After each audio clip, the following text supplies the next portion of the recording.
What's up, guys? It is Wednesday, May 8th, and we're going to go over some MLB picks, maybe throw in a couple hockey picks today. Trying to get this done quick. It probably won't be quick as always, but we'll see what happens. Don't forget to like and subscribe to the channel, turn notifications on, drop your MLB picks or your sports picks in general in the comments below. Let's get right into this. I don't want to waste anybody's time. Yesterday, the both teams to score 3 runs thing didn't really work out for us. The Red Sox and the Reds both came up one short. So the sides, leans, and stuff like that were all right, but probably not going to do that again. We did see 40 home runs hit yesterday. Like I mentioned, hitting conditions were great. 3 grand slams hit. It was a good day for hitting for sure. Just a couple teams that didn't come through, but it is what it is. Let's get in today. All right, the first game of the morning or the afternoon for wherever you guys live. This is the Angels-Pirates game. Soriano going for the Angels. Martin Perez going for the Pirates. Angels struggle versus lefties. They do have a couple guys in their lineup, especially Kevin Pillar, who hit 2 home runs yesterday. He does hit better versus lefties. Rengifo, if he's in the lineup again, he hits better versus lefties.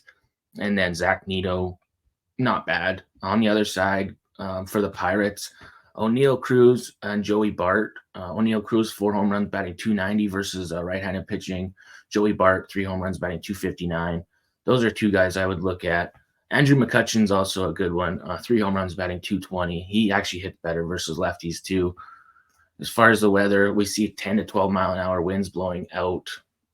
Humidity still in the air, high 70s temperatures. So I could see some runs in this one. I could see some runs pretty early. If I was going to pick a side, I would lean to the Angels at plus money. I don't know if I'm going to be betting this game, honestly. I don't really love Martin Perez. I don't think he goes too deep into this game. And Soriano has pitched on the road. The Angels are in a tough road streak, so this is a tough game. I think maybe we could see another Kevin Pillar home run, though. That wouldn't shock me at all. Not my favorite game on the board for sure. Probably staying away from a side altogether on this one, but I would lean to the Angels at plus money. Don't love it. All right, going to a game I do like, the Phillies and the Blue Jays. Yesterday, the Phillies got it done for us, no problem. Blue Jays struggled, and now they come in to face Aaron Nola. Honestly, this Blue Jays team is bad, in my opinion. I do not see them winning this game either.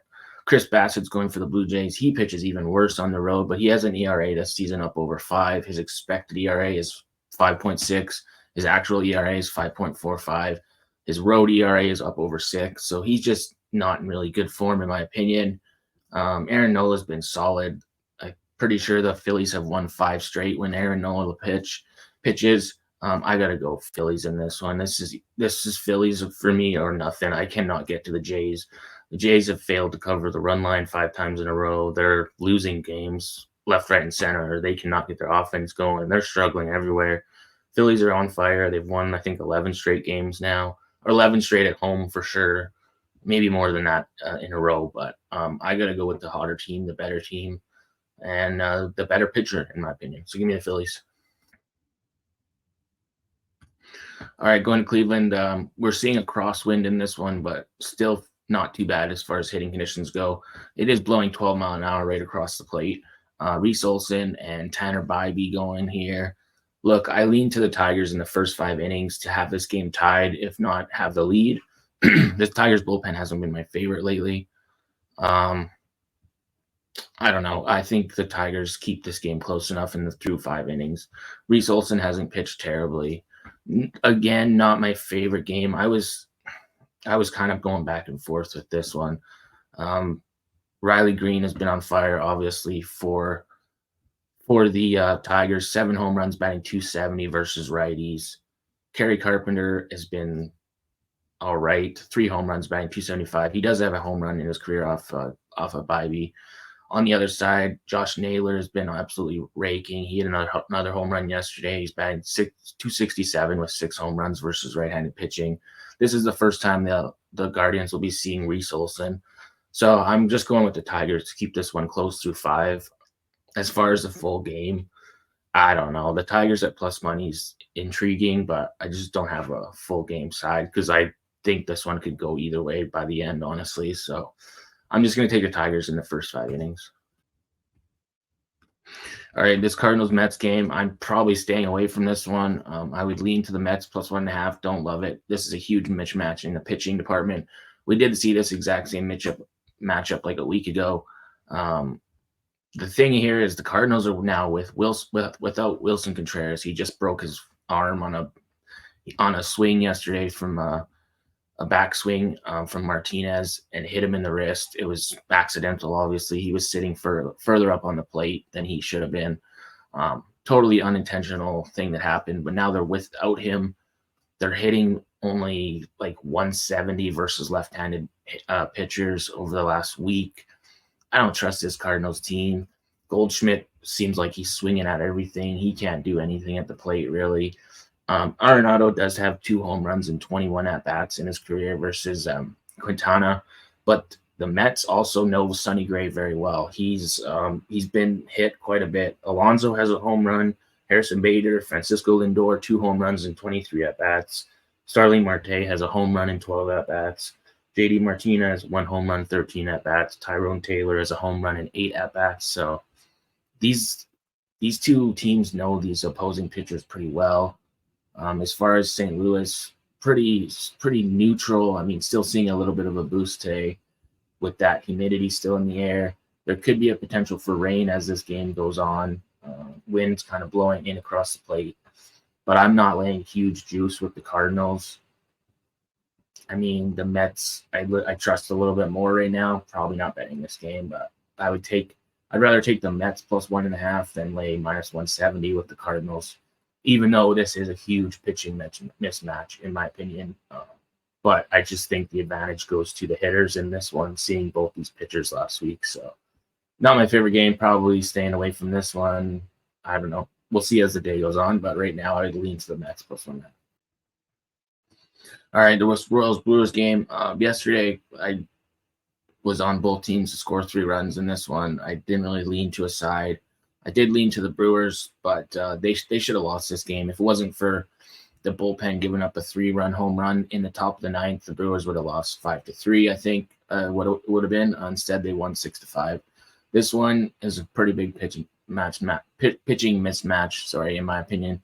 Joe Ross, not the greatest pitcher. He's got a ERA up over 4.64 to be 4.65, 1.55 whip, whereas Brady Singer, 2.45 ERA, a whip below 1. Royals hit right-handed pitching well. They're hitting 260 versus righties over the last 5 games. Brewers hitting 230. Now they might have a boost after winning that game yesterday, but I do think there's somewhat of value on this Royals line. Not a ton. I mean, I do have my concerns with their bullpen still, but they do have a couple guys on rest that they didn't have to use yesterday. So I like the plus money with the Brewers, but I just don't really love Joe Ross in this one. So I lean towards the Royals as a side. I don't know if I'm going to be playing this game yet either. This one is kind of a coin flip game to me. Joe Ross has given up home runs in 3 straight starts. He's kind of been spotty. He alternates between one good start and one bad start. And his last start was for him a good start. So, and then the one before that, he was roughed up, and then he had a good start. But I mean, when he faces teams that can hit righties is when he usually gets roughed up. So on the other side, Brady Singer has been solid his last 2 outings. He's got 14 strikeouts in his last 11 innings, 2 earned runs given up over those 11 innings. So, I mean, I think Brady Singer can pitch pretty solid in this one. So, like I said, I do lean to the Royals in this one. All right, another somewhat tough game. We got 2 pretty good pitchers going here, both with ERAs below 1, I believe. Oh, no, sorry. Hayden Wisniewski, 16.2 innings pitched, 0.54 ERA. Dylan Cease, 42.1 innings pitched, 2.55 ERA. Dylan Cease ERA is only inflated because he gave up 5 runs to the Phillies back on, I think it was April 27th. On this one, you got 2 teams that can hit righties fairly well. Padres hitting 324 the last 5 games versus righties. Cubs hitting 238. Hayden Wisniewski's been somewhat solid, but he's only had 2 starts so far this season. So one was not terrible, but his strikeout numbers were not the highest, especially against a Red Sox team that can strike out a lot. And then he struck out 8 Brewers in 6 1/3 shutout innings his last start out. Dylan Cease, 8 strikeouts, no walks, no home runs given up, 6 2/3 innings to the Diamondbacks on 1 earned run. His last three of his last 4 starts have all been really solid starts. He's given up 1 home run over his last 4 starts. We got the wind slightly blowing in here. Not a ton. I don't know if it'll affect it a lot. I'll have to check throughout the day, but 8.5 total in this one. I'm leaning to the Padres. As far as who I trust more, I've said it before about this Cubs bullpen. Yesterday, took the Cubs or the Padres plus 1.5 instead of laying the big juice with the Cubs, and ended up getting done. The Cubs walked it off with a home run from Michael Busch in the bottom of the 9th. So it was a 3-2 victory there. Mostly just home runs hit in that game for scoring. But the Padres slight favorites in this one. I think I got to take them. I trust Dylan Cease in this Padres lineup versus righties and against this bullpen a little bit more. This is a tough game, in my opinion, too, though. Michael Busch now has 7 home runs, batting .276 versus righties. Let's see. Christopher Morel, 6 home runs, batting .206. Padres, though, on the other side, pretty much all their guys' numbers go up when it comes to hitting versus a righty. Cronenworth, 6 home runs, batting .321. Machado, 3 home runs, batting .270. Machado actually has a home run in 2 at-bats versus Wisniewski. Arias batting .330 versus right-handed pitching. Obviously, he's not a home run hitter, but he makes contact. Tatis, 6 home runs, batting .287. Profar, he's been absolutely on fire. I'm pretty sure he had a home run again yesterday. 3 home runs, batting .357 with 17 RBIs. So there's lots of guys I like on this Padres lineup as far as hitting versus a righty and potentially versus this Cubs bullpen. So I think I got to go with the Padres in this one. All right, this one is just, it's hard to go against this Dodgers. It's hard to go against this Dodgers -1.5 line. They've covered it in 7 of the last 10 games, 4 straight. They're hitting absolutely on fire. They've won 8 of the last 10 games. They do get a lefty here in Ryan Weathers. Little bit. I don't know. I don't know if I trust him. Even the Dodgers hit well versus lefties too. Weathers has given up home runs in 4 straight starts here. He's faced some weaker lineups. Now he's got to face one of the hardest hitting lineups that he'll face all season. The Dodgers numbers obviously not as good versus lefties. There's some guys that struggle a little bit more, but this Marlins team is still not the greatest. Their Marlins hit .230 versus righties over the last few games. There's some guys on this Marlins team that I don't mind versus a righty. Jake Berger's got decent numbers. Chisholm, 3 home runs, batting .250, and then Brian De La Cruz, 7 home runs, batting .245. Gordon also has 4 home runs. We've seen Brian De La Cruz, Gordon, Chisholm, and Josh Bell hit home runs, I think, so far in this 2-game series. Wouldn't surprise me to see De La Cruz or Gordon, maybe Chisholm hit a home run or 2 in this game. But on the other side, the Dodgers, Will Smith, .429 average versus lefties with 2 home runs. Mookie Betts, .362 average with a home run. Kike Hernandez even has a home run. Teoscar Hernandez, 4 home runs, batting .260. And then Shohei Ohtani, 3 home runs, batting .328. His home run numbers are going up. Andy Podges, .286 average with a home run. So, honestly, the Marlins had to use quite a bit of their bullpen yesterday because Cabrera got pulled after 2 innings. So, I don't really love Gavin Stone, but this Dodgers bullpen is much better. It's hard to go against Dodgers -1.5 in this situation here. I can't back the Marlins that can't really score more than a couple runs a game. So the Dodgers offense is just too powerful for this team. All right, this is a doubleheader here. Texas playing an afternoon game and then a game in the late evening. It's Rangers from year past. Their offense is starting to get clicking. I mean, they can strike out quite a bit, and they're going up against one of the aces for this Athletics team. But now that the Rangers offense has gotten going, Rangers still have a bad bullpen, in my opinion. They gave up 8 runs still yesterday. Lorenzen has given up home runs in 3 straight starts, but it's Rangers or pass. The Rangers are struggling a little bit more versus lefties, hitting below 200. A's hitting 229 versus righties. So I could see a potential a couple home runs given up, but JP Sears, when he faced the Orioles, 3 home runs given up in 6 1/3 innings, 7 hits, 7 earned runs.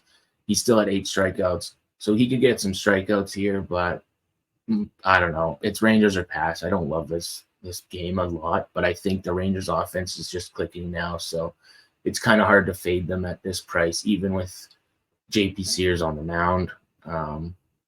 I don't really love this game because it seems kind of like a trap line in a sense. I mean, obviously the Rangers struggle versus lefties. That's something that's pretty well known. Let's see. Yeah, over the last week, 206 average. Of the last 5 games, it drops down to 182, 22% K rate. So I don't know. Rangers are pass for me, like I said. All right, this D-backs Reds game. D-backs money line for me here. Reds going against the lefty and Jordan Montgomery. Reds struggle versus lefties.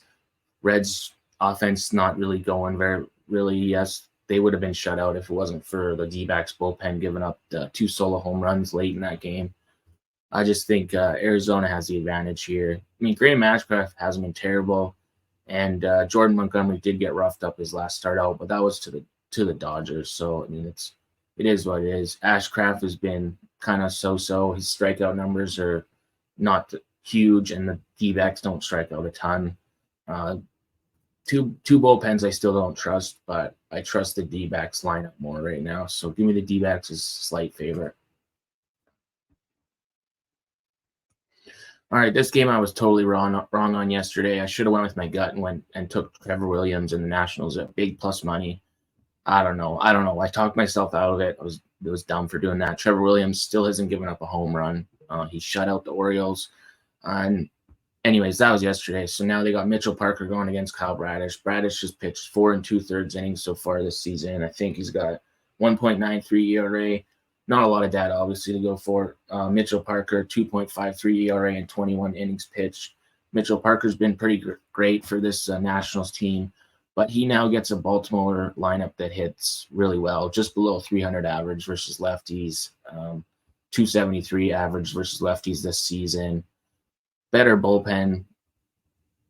I think the Orioles get revenge after getting shut out. This is tough because the Nationals have been a very profitable team this season. You're making money if you're betting the Nationals because you're getting them as big dogs lots of times. So this is another tough one. I think the Orioles bounce back after getting shut out yesterday.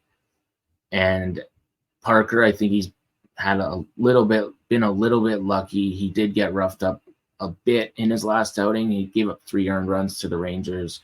He faced the Marlins. He pitched pretty good versus the Astros, and then he somewhat was all right versus the Dodgers, but I don't know. I think the Orioles can get to him enough to get the win. I don't love the number on them for sure, and I don't know. It's hard to fade a team that got shut out yesterday. Usually this Orioles team would bounce back, but this is another tough one for me. I wouldn't blame you if you took the Nationals again, but the Orioles do hit lefties way better than they hit righties, so I should have went with my gut yesterday on the Nationals one, but we can't dwell on yesterday anyway. So, yeah, this is a tough one for me. I was not expecting a 3-0 game yesterday. 85-degree temperatures today. Still got some humidity in the air. 8 to 10 mile an hour wind blowing slightly out to right field. So I lean to the Orioles on the money line this one. All right, in the Rays-White Sox game, we're seeing a exact pitching matchup that we've seen on April 27th. In that one, that was in Chicago. Savali gave up 6 earned runs on 4 1/3 innings with a home run given up. Chris Flexen. Oh, no, I think maybe Chris Flexen pitched the day before. He pitched 5 shutout innings, 2 strikeouts only. I don't know. This one's tough for me. Flexen has been better his last 2 starts, but his strikeout numbers are still down. He can give up the home run ball. This White Sox bullpen is still bad, and their offense just isn't the greatest. So this is a tough one for me. As far as mean, I think the Rays are the better team in better form. They're hitting righties at 271 over the last 5 games, whereas the White Sox are hitting 160 versus right-handed pitching. So, I mean, I got to take the Rays. Obviously, I'm not going to lay the money line price. So I'd lean to their team total over at 4.5. They did just get it yesterday. They got 5 runs. They got 8 runs in the one before that. You could take the Rays -1.5 if you wanted to. It should be close to even money. I actually don't mind that because I could see, even if this game is close, I could see the Rays opening it up from the bullpen later on. So I think the Rays team total, I don't think I can get to the White Sox in this one. The White Sox have only won 3 games on the road all season. So I think the Rays get the win here. Savale, I don't love his numbers, but his expected numbers are good. So it's like he's had some rough outings. He's expected to kind of come back to normal, but I don't know. I also don't like this White Sox team in the format they're in. Not my favorite game with the prices on all this stuff, but the Rays team total over 4.5 isn't terrible. Hopefully they can get it done. But this is another tough game in my opinion, as far as finding a good line anyway. I think the Rays. All right, it looks to be a great night at Yankee Stadium here. We're seeing 10-mile-an-hour winds blowing straight out to center field. Still some humidity in the air, not as much as yesterday. Should be temperatures in like the high 70s, if not the 80s in this by the time pitch rolls around. Carlos Rodon, the lefty, going against Spencer Arrighetti, or as I call him, Spaghetti. We got 2 teams like the Astros can hit lefties. They've hit 294 the last 5 games versus lefties, but we also know that the Yankees can mash righties. They're hitting 284 versus right-handed pitchers. The Yankees just put up 10 runs on this Astros team with Verlander on the mound, and the Astros were limited to 3 runs. Honestly, this one is Yankees for me or pass. The team I trust more is the Yankees. The Astros have only won 5 of 16 games on the road. Yankees have won 9 of the last 10 meetings. Yankees are 12-5 at home. I don't really trust Arrighetti very much or this Astros bullpen a ton. I mean, they're still not bad on paper, but Arrighetti had probably his best start of the season last outing at home. 6 strikeouts, 5 2/3 innings with 2 earned runs given up to the Cleveland Guardians. Carlos Rodon got absolutely torched versus the Orioles last start, but they crushed lefties, so it's not really a surprise. 3 home runs given up in 4 innings, 6 earned runs, and 6 strikeouts. So obviously, Rodon can definitely get hit in this one. And when you look at some of these guys versus lefties, Altuve, 1 home run in 26 at-bats versus Rodon. Alvarez, 1 home run and 12 at-bats versus Rodon. So a couple of these guys have hit home runs off him before. Jake Myers, I think, has hit 1 too. Yordan Alvarez could potentially hit a home run here. Or Kyle Tucker. Kyle Tucker hit a home run yesterday. So I could see one of those 2 guys, if not both, potentially hitting ones. But then on the other side versus a righty, I took Alex Verdugo yesterday. He went yard, I think, in the first inning off of Verlander. So he's now got 4 home runs, batting .313 versus righties with 14 RBIs. Usually hitting a leadoff spot, that's pretty good for a guy like that. Soto, 6 home runs, batting .333. I could see Juan Soto clipping Arrighetti here. Aaron Judge, I think, could potentially get 1 too. He's got 5 home runs, batting .236. I like lots of guys in this Yankees lineup, especially with the wind blowing out and a pitcher that can struggle with giving up the bombs. I don't know. I think this is a mismatch in a sense, but I could see some runs in this game. That would not shock me to see, a high scoring game again. Maybe the Astros add a few more than they did yesterday, but I got to go with the Yankees as a side if I'm going to take a side here. All right, this one is Braves or pass for me. You could lay the -1.5 if you want. Only if you're getting plus money, I would.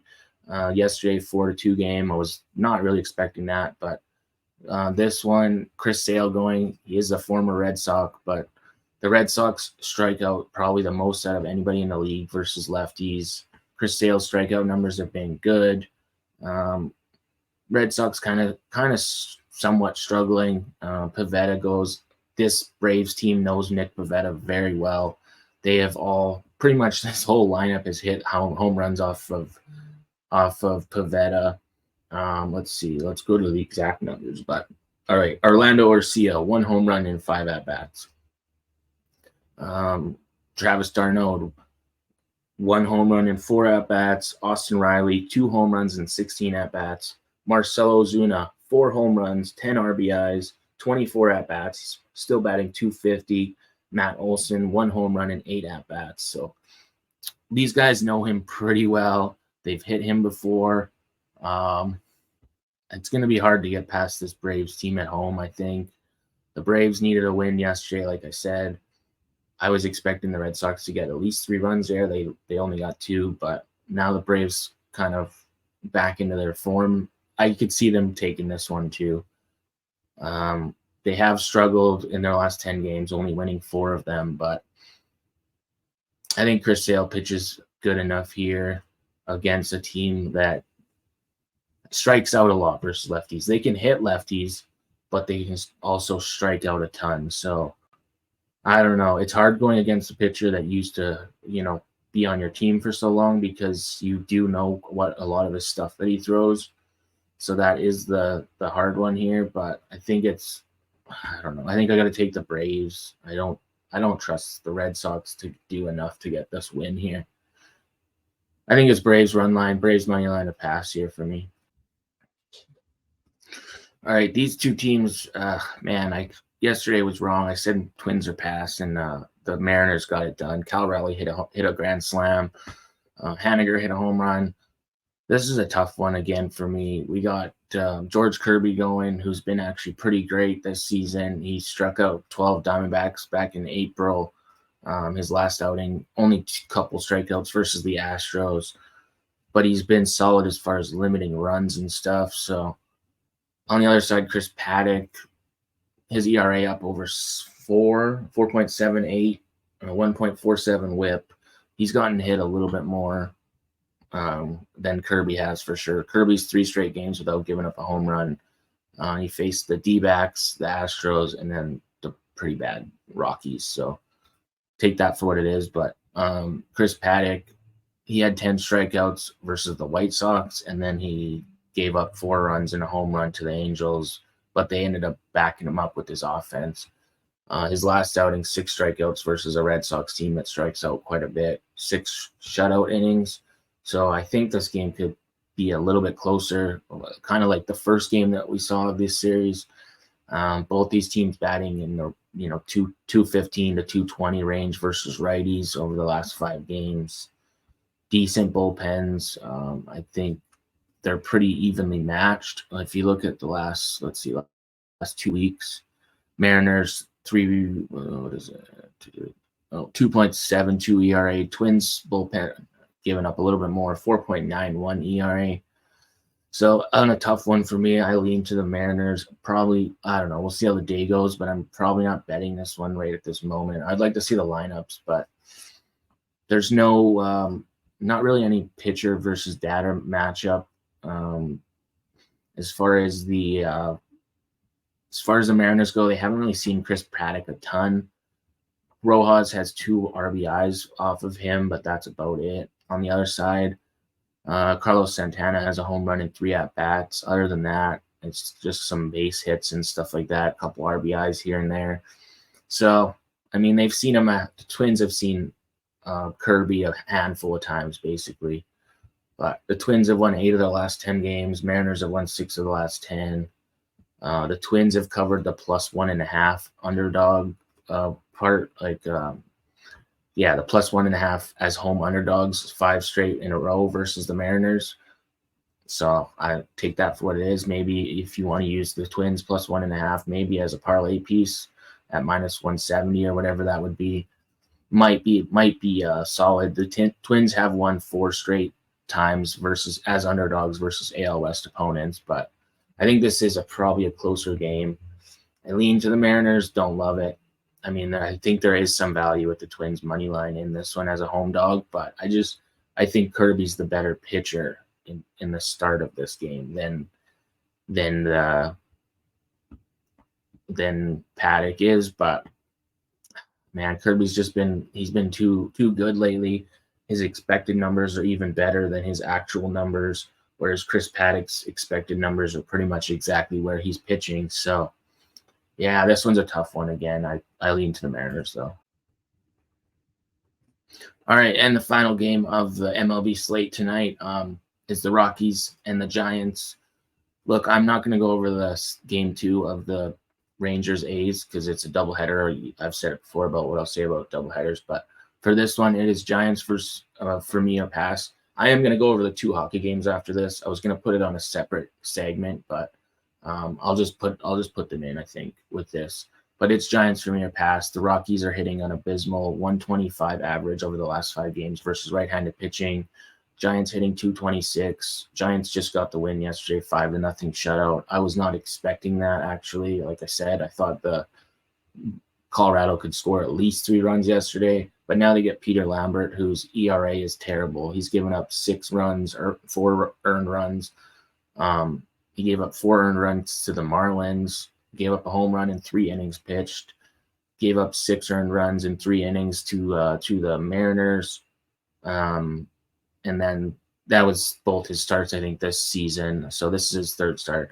Jordan Hicks doesn't have a lot of history as far as pitching at Coors Field, but I mean, I trust this Giants team more than I do this Rockies team right now. And this Rockies team just seems to be struggling. Jordan Hicks has a 1.89 ERA this season. Peter Lambert is up around 6. I don't know. I don't trust Peter Lambert. I think the Giants can get this win here. You could lay the run line if you wanted, but I'm probably going to be using the Giants as a parlay piece in this one. They're kind of on the cusp of where I would bet them straight. Minus 165 is pushing it to bet a straight bet, just because long term, if you lose those bets, it adds up really quickly. You pretty much got to win 2 bets for every one of these you lose, right? So it's Giants for me or pass. That's all I got for that. And let's go to let's look at the 2 hockey games. All right, going to the first game of the NHL night on the evening. We got the Panthers hosting the Boston Bruins here. Look, Boston absolutely dominated game 1. Florida was not. They were rested in that game, so they came in a little rusty. But honestly, I think the Boston has solid goaltending. Even if it doesn't matter if it's Swayman or Omar for the Bruins, I think they're both are solid. Boston won that last game 5-1. The Florida did pull the goalie pretty early, I think with 6 or 7 minutes to go. So they got the empty netter and whatnot. But look, Swayman has been absolutely on fire in the playoffs. I know there's like that whole zigzag theory in playoffs, especially as you go in deeper into rounds. But the Bruins are big underdogs here, and I don't know, man. I would rather take plus 1.5 with the Bruins. I lean to the Bruins straight up on the money line, but in case this game goes to overtime, which I could see this one being a little bit more competitive than the last game now that the Panthers kind of got that first game out of their system.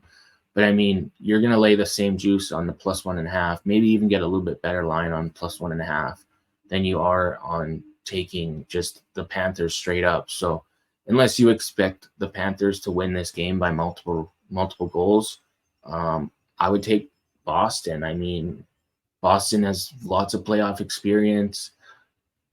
They've won 7 of the last 10 meetings head to head.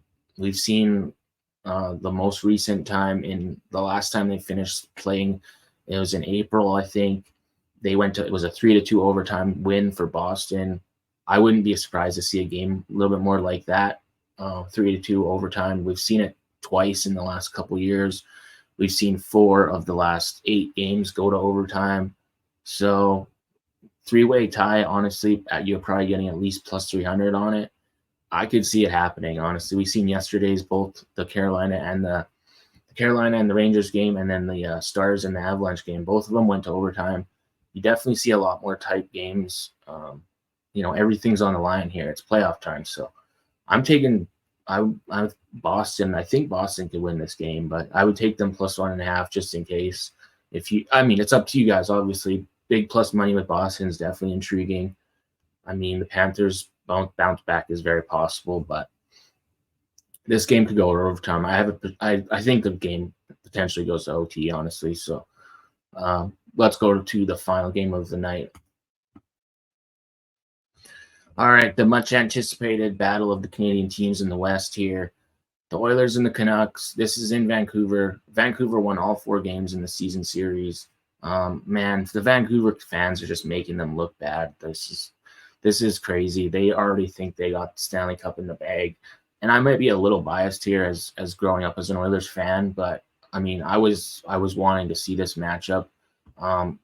This is playoff hockey. It's a whole different than the regular season. I've watched interviews, talked to people and know these teams pretty well. And Henrique is supposed to be doubtful for this game. It looks like he's dealing with some sort of lower body issue.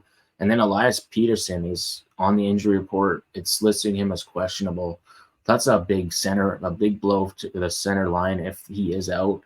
And then Henrique, I mean, it's the experience and stuff. He's been on the top line with McDavid and Hyman.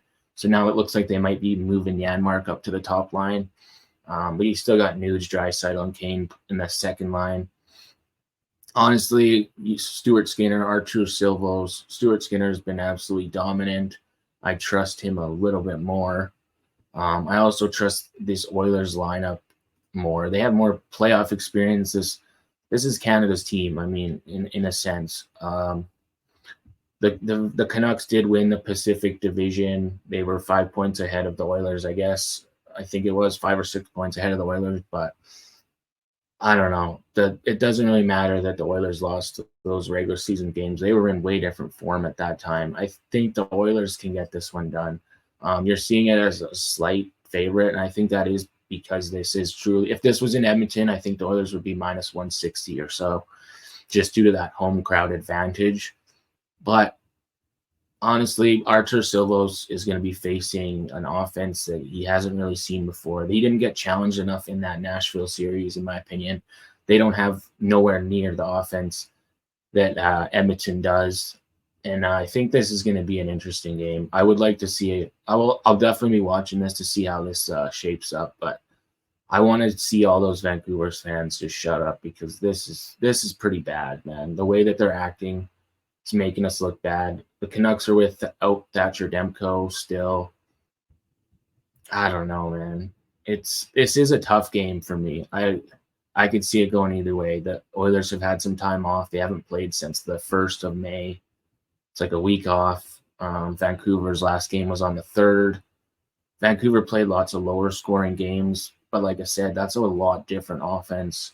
So I'm going with the Oilers in this one. And like I said, it might be a little biased. I do want to see how game 1 goes.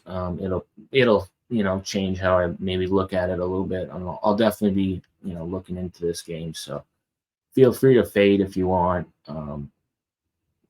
Elias Lindholm could get some shots on goal here. Zach Hyman, I could see him scoring a goal. Draisaitl power play goal potentially here. Honestly, I think it's going to be a hard-hitting game. I think it's going to be lots of checking, lots of intensity here. 2 teams that really want to win and move on. 2 teams that know each other pretty well. Zach Hyman and Draisaitl have been pretty solid in the playoffs. Obviously, both of them putting up points, lots of points and goals and stuff. And even the defense for the Oilers hasn't been terrible. On the other side, the Canucks, a little bit more focused on defense, it seemed like, in those games. Their offense wasn't doing a lot. And Nashville is a little bit more defensive team, but I just think the Oilers are way overmatched to the Canucks. I think this Canucks team is pretty solid, but they have not seen playoff McDavid and Draisaitl and Hyman together. So, and if this was Thatcher and Demko in net, I think it would be a little different too. So if with Artur Silvos, no playoff experience versus McDavid and Draisaitl and stuff, makes it a little bit tougher here. I don't know if the Smith is back or not. I don't see him. I think he's the backup. So maybe they're going to start to Smith, but I don't know why they wouldn't go to Silvos just due to the way he played in round 1. So obviously would like to wait and see an actual update on for sure goalies. And I would love to see if Pettersson is going to play or not, because it was supposedly just an illness. So I don't know what the deal is there, if that's just a little tactic or what's going on. But he is on the day-to-day injury list, so it's interesting. It's like a game time decision type injury list. Well, it's like an NBA thing. So this will be interesting. I'm rooting for the Oilers. There'll probably be times maybe to take the Canucks, but I could also see the Oilers sweeping the Canucks in 4 too. So it'll be interesting to see what happens in game 1. If there's lots of penalties, that'll be interesting too, because the Oilers power play is unstoppable. They've gotten a lot of goals from their power play on the playoffs. So if the Canucks take a lot of penalties, they could be in trouble. So I know this video is very long. I apologize for putting over 40 minutes on the video, but I went over everything. Sorry, guys. It is what it is. Good luck today with everything. Bet responsibly. Like I said, like and subscribe if you made it to this far. If you haven't subscribed to the channel, turned on notifications, do that. So when I drop a video, you get it, or when the shorts and stuff like that. Let's try to cash some tickets today. As far as a parlay, I haven't cooked one up, but I might post one on X later, so stay tuned there. I haven't exactly figured out the parlay. It's probably going to be a lot of favorites in a sense today. We'll see. I'm looking at 5 teams. I think the Phillies would be on there. Maybe the Padres, D-backs, Dodgers. I think the Orioles are going to bounce back. Probably the Rays, potentially the Yankees. So maybe the Giants. I don't know. There's lots of favorites that I can look at, which sucks for me because I like PlusMoney, but it's a parlay. So sometimes you got to put favorites in there. But I don't exactly have it written up. I don't have a graphic for it yet. I'm still waiting. I usually like to wait till I see lineups before I lock in everything. Sometimes you lose closing line value and stuff, but sometimes it saves you a lot. So bet responsibly, guys. Thanks for sticking it out for me. If you did, I apologize for this video being so long. I kind of knew it was going to happen because I went over every game plus the 2 hockey games, but I know I'm just chatting here, but as always, good luck. Thanks a lot, guys, for tuning in. I'll see you in the next video. Peace.